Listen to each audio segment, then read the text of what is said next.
Hello friends, welcome to painting with Anwesha. আজকে আমি একদম একটা নতুন জিনিস নিয়ে এসেছি।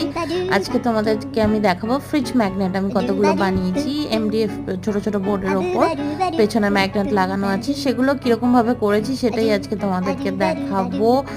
দেখো, আমি এখানে সুন্দর সুন্দর কার্টুনের ফেস নিয়ে নিয়েছি, হ্যাচলিং, অ্যাংরি বার্ড, তারপরে মিনিয়ন ফেস, যেমন বিভিন্ন রকম ডিজাইন আমি করেছি।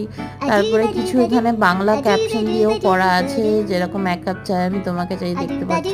তারপর পেটুক বাঙালি, কর্মা, বিভিন্ন ধরনের কোটেশনস বা এমনি কার্টুনের ফেস দিয়ে আমি করেছি। আমার খুব ভালো লাগে এগুলো আলমারিতে লাগিয়ে রাখতে। এখানেও দেখতে পাচ্ছ ফেসলেস পেন্টিং যেগুলো হয় সেগুলো করেছি, বিভিন্ন ধরনের কোটেশনস ইউজ করেছি। তোমরা অবশ্যই জানিও কোনটা তোমার সব থেকে পছন্দ হয়েছে এর মধ্যে। আরও একটা ভিডিওতে খুব শীঘ্রই দেখা হবে। বাই।